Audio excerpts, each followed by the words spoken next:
The scent of bleach and stale cigarettes clung to my uniform as I dragged myself through the back entrance of my parents' house. It was Sunday night mandatory family dinner. The same ritual that had become a weekly reminder of my supposed failure. "Look who finally decided to show up," my brother James announced as I walked into the dining room. "The maid of Crystal Lake Hotel, or should I say, the maid of nowhere?" I forced a tired smile, taking my usual seat at the far end of the table. My mother shot me a look of practiced disappointment while arranging the silverware. "Emily, honey, couldn't you at least have changed out of your work clothes? We have guests." By guests she meant my brother's new fiancée Lauren and her parents, the kind of people who believed success was measured by designer labels and country club memberships.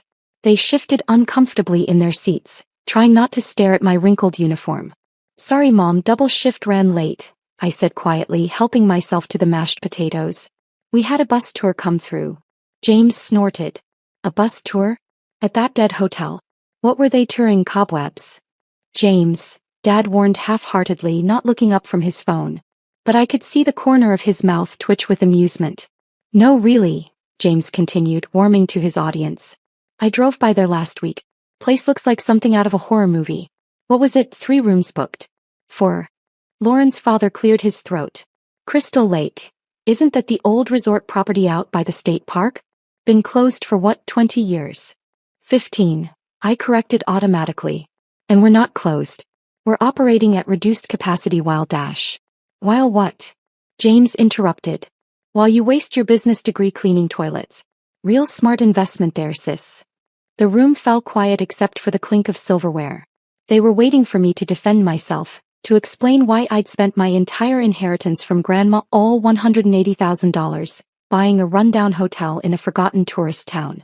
Why I'd taken a job as a maid there instead of accepting the corporate position James had lined up for me at his firm. But I just kept eating. "I just don't understand," Mom finally said, her voice tight with familiar disappointment. "You had such potential. A degree from Northwestern. Outstanding recommendations. You could have been running a real hotel by now, not this." "Actually," I said carefully, setting down my fork, "I have some news about the hotel." James's eyes lit up with mock excitement.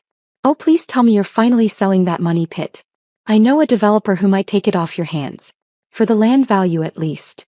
I reached into my bag and pulled out a thick manila envelope, sliding it across the table. "You're right about one thing. I am selling." Dad finally looked up from his phone. "About time you came to your senses. How much are you losing on it?" I kept my face neutral as James snatched up the envelope, probably expecting to see some lowball offer from a desperate buyer. But as he scanned the first page, his smug expression faltered. This has to be a joke," he stammered. "What is it?" Mom asked, leaning forward. James looked at me, then back at the papers. It's a purchase agreement. From Hilton Hotels Corporation." Now I had everyone's attention. "Hilton." Lauren's father straightened in his chair. "The Hilton? For how much?" Dad demanded. I took a slow sip of water before answering. $50 million. Plus performance incentives over the next 5 years. The silence that followed was deafening. "That's impossible," James finally managed. "Why would Hilton want that worthless property?" "Because," I said quietly, "it's not worthless. Never was. The hotel sits on 200 acres of pristine lakefront property. Direct access to the state park. Protected views. Private beach. Natural springs. And most importantly, it's the only commercially zoned resort property within 100 miles of 3 major cities." I pulled out my phone and pulled up the renderings Hilton's architects had created. They're planning a 300-room luxury resort and conference center. Spa golf course marina. Breaking ground next spring. Mom's hand trembled as she reached for the images. But how did you know? When you bought it?" "I did my research," I said simply. "Spent 6 months analyzing tourism data, development trends, zoning regulations. The previous owners went bankrupt because they were trying to run it as a budget hotel. They never saw its real potential." "So why work as a maid?" Lauren asked, speaking for the first time. "If you knew all this." I smiled. "Because I needed to learn everything about the property. Every creaky floorboard. Every maintenance issue. Every staffing challenge. I needed to understand it from the ground up before I could pitch it to major investors." "The bus tours," James said slowly, realization dawning. They weren't tourists. Hotel executives. Development teams. Investors. I nodded. I've given that property tour at least 50 times in the past 2 years. Always in my uniform, always as just the maid. You'd be amazed what people reveal when they think you're invisible. Dad was frantically scrolling through his phone now, probably looking up property records and news about hotel developments in the area. Why didn't you tell us? Would you have believed me? I asked quietly. When I first bought it, you all said I was throwing my life away. Said I was naive. Stupid. Every Sunday dinner became an intervention about my poor life choices. I stood up, gathering my things. The sale closes next month. I'll be staying on as development director for the new resort. And yes, James, I'll be running a real hotel. One that I helped create. As I walked toward the door, I turned back one last time. Oh, and Mom? Sorry about the uniform. But it's the last time you'll have to be embarrassed by it. I quit that job this morning. The look on their faces as I walked out. That was better than any dessert they could have served. The next few weeks were a blur of meetings, paperwork, and increasingly desperate attempts at reconciliation from my family. My phone buzzed constantly with messages I hadn't bothered to answer. Emily, honey, we should discuss your investment strategy. Dad, just trying to protect you from disappointment. Mom, hey sis, about that developer friend of mine. James. I archived them all, focusing instead on the transition meetings with Hilton's development team. We were sitting in my small office at Crystal Lake. My real office, not the housekeeping closet I'd used as cover for 2 years, when my brother decided to make an unannounced appearance. Miss Bennett. My assistant Sarah poked her head in. Your brother's here. Says it's urgent. I looked up from the architectural plans spread across my desk. Marcus Chin, Hilton's lead developer, raised an eyebrow. Family situation? Not an urgent one, I replied, then nodded to Sarah. Tell him I'm in meetings all day. But James, being James, pushed past her anyway. He stopped short when he saw the room full of executives in suits. His eyes darted from the plans on the desk to the digital renderings projected on the wall. Emily, he said, trying to sound casual. Didn't realize you had company. Mr. Bennett, Marcus stood, ever professional. We were just reviewing the final placement for the conference center. Your sister's insights about the property's natural features have been invaluable. James forced a smile. Yes, well, she's always been thorough. Listen, Em, can we talk privately for a minute? We're actually in the middle of something critical, I said, not looking up from the plans. Sarah can help you schedule a time later this week. It's about the family foundation, he pressed. Dad's considering some new investment opportunities and dash. No, I cut him off, finally meeting his eyes. Whatever pitch you're here to make, whatever angle you're trying to work, the answer is no. The room had gone uncomfortably quiet. Marcus cleared his throat. Perhaps we should take a break. Not necessary, I said firmly. James was just leaving. My brother's face flushed red. You know what? Fine. Play big shot developer all you want. But don't forget where you came from. Don't forget who helped you get your start. Now I did stand up. I start. You mean the job offers I never asked for? The constant criticism? The weekly reminders of what a disappointment I was. We were trying to help. No, I said quietly. You were trying to control me. There's a difference. James opened his mouth to argue, but I held up my hand. I have a $50 million development project to oversee. I don't have time for whatever scheme you're selling. Sarah will show you out. After he left, Marcus let out a low whistle. Family business is always complicated. I sat back down, straightening the plans he'd brought. Not anymore. Now it's just business. But of course it wasn't that simple. Never as with family. That evening, as I was doing my final walkthrough of the property, a habit I couldn't break after 2 years of actual housekeeping, I found my mother waiting in the lobby. She looked out of place among the faded grandeur of Crystal Lake's entrance, her designer handbag clutched nervously in manicured hands. Emily, please. Just hear me out. I gestured to one of the worn lobby chairs. 5 minutes. She sat carefully, as if afraid the vintage furniture might dirty her clothes. Your father and we've been doing some thinking. About the foundation's investment portfolio. Mom dash. Just listen, she pleaded. The family foundation has considerable resources. We could help with the development costs, become partners in dash. Stop, I said firmly. I don't need partners. I don't need investors. And I definitely don't need the family foundation trying to claim credit for my success. That's not what this is about. Isn't it?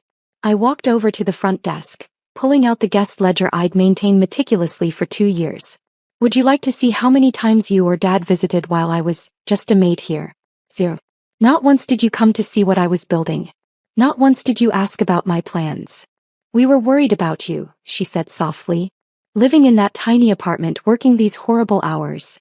I lived in that tiny apartment so I could put every spare dollar into renovating the core infrastructure. I worked those horrible hours so I could learn every detail about this place. I closed the ledger with a snap. And now that it's paying off, now that Hilton's involved, suddenly you're interested. Mom's eyes filled with tears. We're your family. Family would have believed in me, I replied. Or at least asked why I believed in this place so much. Just then Sarah appeared with a stack of contracts. Sorry to interrupt, but the Hilton legal team needs these reviewed before tomorrow's meeting. Thanks, Sarah. I took the papers then turned back to my mother. I have work to do. You can see yourself out. As she walked toward the door she paused. Your grandmother. She would be proud of you. That hit harder than I expected. Grandma had been the only one who supported my decision to buy Crystal Lake. She'd seen something in this old place that matched what I saw, not what it was but what it could be. I know, I said quietly. That's why she left me the money to buy it. She believed in making your own path, not following someone else's. After Mom left, I sat in the lobby for a long time, surrounded by the ghosts of Crystal Lake's past glory. The grand staircase that had hosted countless wedding parties. The massive fireplace where families had gathered on cold nights. The wall of windows overlooking the lake, now cleaned to a sparkle thanks to my own hands. My phone buzzed, another message from James. Dad's furious. Says you're making a huge mistake not involving the family. Don't burn bridges you might need later. I smiled, thinking of the other envelope sitting in my desk drawer. The one I hadn't shown them yet. Because while Hilton was buying the property for $50 million, they weren't my only option. 3 other major hotel chains had made offers. And tomorrow I would start negotiating terms. Sometimes the best revenge isn't proving people wrong. It's showing them they never had any power over you in the first place. The morning of the final contract signing, I arrived early at Crystal Lake. The sun was just rising over the water, painting the old building in shades of gold and promise. I walked the grounds one last time, not as a maid or even as the owner, but as someone saying goodbye to a trusted friend. Every corner held a memory now. The back stairwell where I'd practiced my investment pitches while mopping floors.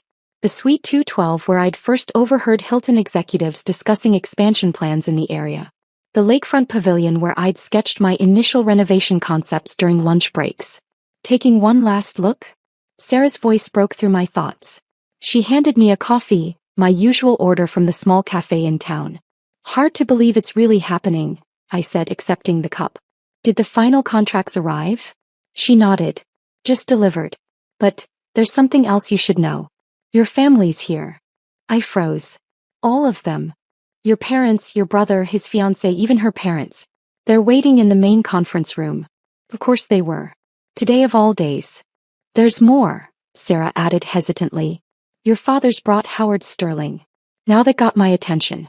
Howard Sterling was one of the most prominent real estate attorneys in Chicago. He'd handled some of the biggest hotel developments in the Midwest. Let me guess, they're trying to block the sale? Sarah shook her head. Actually, they're here with a counteroffer. Sterling's representing the family foundation. They're offering $60 million. I laughed. Not because it was funny but because it was so perfectly predictable. $10 million over Hilton's offer. They really think they can buy their way into this. What do you want me to tell them?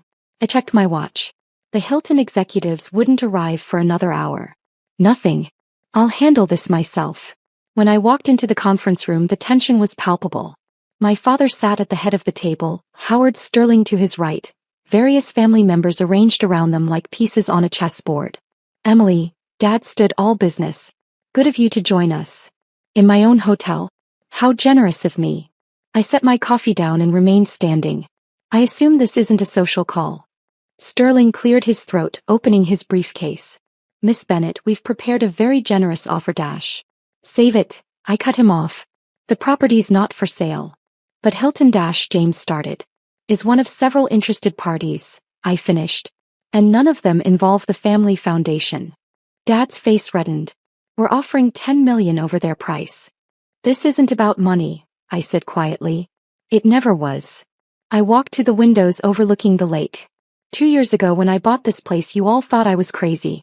Called it a waste of my inheritance. Said I was throwing my life away. We were wrong, Mom interjected. We see that now. No, I turned back to face them. You see dollar signs now. There's a difference. I pulled out my phone and pulled up an email reading aloud. Dear Ms. Bennett, we are impressed not just by the property's potential, but by your comprehensive understanding of its operations and your clear vision for its future. Your hands-on approach and detailed knowledge of every aspect of the hotel's functioning sets you apart from typical developers. What's that? James demanded. An email from Marriott International, I said calmly. One of 4 major hotel chains currently bidding on Crystal Lake. Hilton's offer was just the first one I showed you. The room went silent. You see, I continued, while you were all laughing at the maid cleaning rooms, I was building relationships. Learning the industry from the ground up. Creating a bidding war between the biggest names in hospitality. Sterling looked impressed despite himself. How many offers do you have? 4 firm offers ranging from 50 to 75 million. Plus 2 investment groups interested in partnerships. I smiled. But that's not even the best part. I walked to the door and nodded to Sarah, who wheeled in a presentation board covered with a cloth. The best part, I said, pulling off the cloth to reveal architectural renderings, is that every single offer includes keeping me on as Executive Director of Development. Not just for this project, but for future expansions across their portfolios. The renderings showed not just Crystal Lake's transformation, but concepts for 3 other resort properties in different states. My name was listed prominently on each one. You've been planning this all along? Mom whispered. I've been working for this all along, I corrected. Every long shift. Every missed family dinner. Every moment you thought I was just scrubbing toilets, I was building a future. My future. Not the family's. Dad stood up, his voice tight. Emily, be reasonable. The foundation has no place here, I finished. I think we're done. As if on cue, Sarah appeared at the door. Ms. Bennett? The Marriott executives have arrived early. They're asking to speak with you. I gathered my things calmly. If you'll excuse me, I have a real meeting to attend. Sarah will show you out. Wait, James called as I reached the door. At least tell us which offer you're taking. I paused, then turned back with a small smile. That's the beauty of success, James. I don't have to tell you anything. 3 months later, I stood on the balcony of my new office in the Marriott corporate headquarters, overlooking the Chicago skyline. Crystal Lake was already under renovation, its transformation from forgotten resort to luxury destination well underway. My name was on the development team for 2 other major projects, and industry magazines had started calling me hospitality's rising star. My phone buzzed, another message from Mom. Saw the article in Forbes. We miss you at Sunday dinners. I archived it without responding. Some bridges aren't meant to be rebuilt. Sarah knocked on my door. Your 2 o'clock is here. The development team for the Colorado Springs project. I straightened my jacket, designer now but still practical. Still ready to roll up my sleeves and get my hands dirty if needed. Because that's what real success taught me. It's not about looking the part. It's about doing the work even when no one's watching. Especially when no one's watching. Send them in, I said, taking my seat at the head of the conference table. And Sarah, make sure they have the updated projections. The ones that show why starting from the bottom is sometimes the best way to reach the top. Because in the end, success isn't about proving others wrong. It's about proving yourself right. And sometimes the best view comes after the longest climb.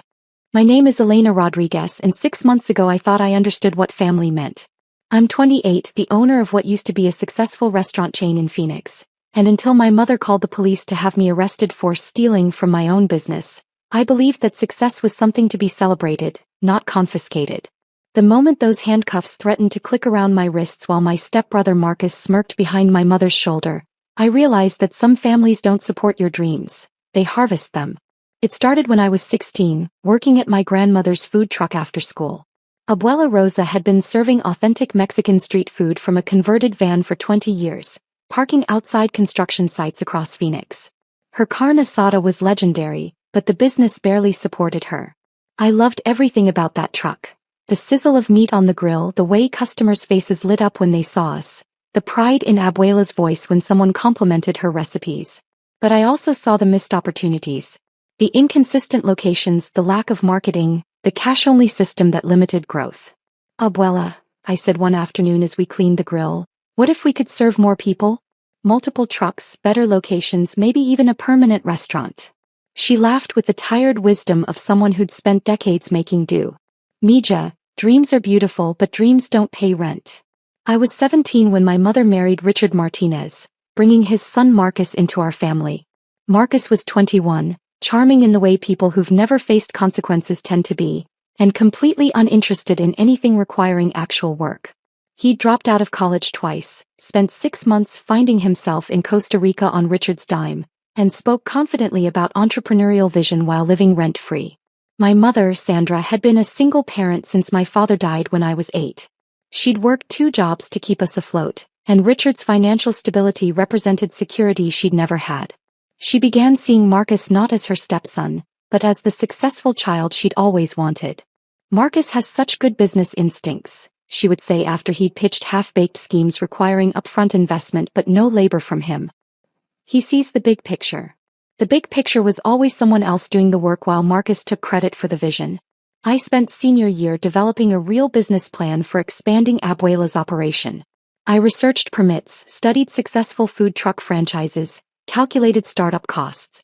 When I graduated, instead of going to college immediately, I asked Abuela if I could invest my college savings into modernizing her business. "You want to put your education money into an old woman's taco truck?" she asked, incredulous. "I want to put it into learning how to build something real," I corrected. "College will still be there. This opportunity might not be." We started small. New equipment, a point-of-sale system accepting cards, social media marketing, and regular locations so customers knew where to find us. Within 6 months, daily revenue had tripled. Within a year we had a waiting list of locations wanting us. I proposed expansion. 2 additional trucks with carefully planned routes and specialized menus. Abuela would oversee the original truck and train new staff. I would handle operations, marketing, and business development. We secured a small business loan, bought 2 used trucks and spent 3 months retrofitting them. I worked 18-hour days learning every aspect: cooking, inventory management, staff scheduling, health department regulations. By my 20th birthday, Rosa's authentic Mexican food had 3 trucks serving different areas of Phoenix. The success was immediate. Food bloggers discovered us. Local news featured our authentic family recipes with modern business savvy. Revenue grew from hundreds to several $1,000s daily across all trucks. That's when my family started paying attention. "Elena's doing really well with the food truck thing," my mother mentioned to Richard. "Maybe Marcus could get involved, bring some fresh perspective." Fresh perspective. Marcus had never worked in food service, knew nothing about restaurant operations, and spoke Spanish badly enough that our Latino customers found it offensive. But he had opinions about branding and leveraging our success for maximum growth potential. "You need to think bigger," Marcus told me during unsolicited consultations. "Food trucks are small time. You should be looking at brick-and-mortar locations, franchising opportunities." He wasn't wrong about thinking bigger. I'd been planning the next phase for months. But Marcus's version involved him taking over strategic planning while I continued handling operations. Essentially, him getting credit for vision while I did actual work. "I appreciate the input," I told him diplomatically, "but I've got expansion plans handled." Marcus's expression shifted, the charming smile taking on an edge. "Elena, you've done great work getting this started, but you need people with real business experience." Real business experience. From someone whose longest employment had been a 4-month internship at his father's insurance office, which he'd quit because the hours were too restrictive. During family gatherings, Marcus would hold court about our family business and his plans for taking it to the next level. He always spoke as if he were already involved in decision-making, as if my role was implementation rather than leadership. By my 22nd birthday, we'd expanded to 5 trucks and opened our first brick-and-mortar location. Rosa's authentic Mexican food was featured in Phoenix magazine as one of the city's most promising small businesses. The restaurant had a 2-week waiting list for weekends. "This is incredible, Elena," my mother said during the grand opening. Marcus's ideas about expansion were really smart. Marcus's ideas. Ideas I'd been developing and implementing for 2 years while he offered commentary from the sidelines. "Actually, Mom, these were my plans," I said gently. "Of course, Mija," she interrupted, But family input makes a business strong. Marcus really helped you think it through. Family input. As if Marcus's occasional suggestions carried the same weight as my years of 18-hour days, my financial investment, my relationships with suppliers and customers. Marcus began introducing himself to business contacts as Elena's business partner. He started attending industry events without invitation, representing himself as a key decision maker. When business journals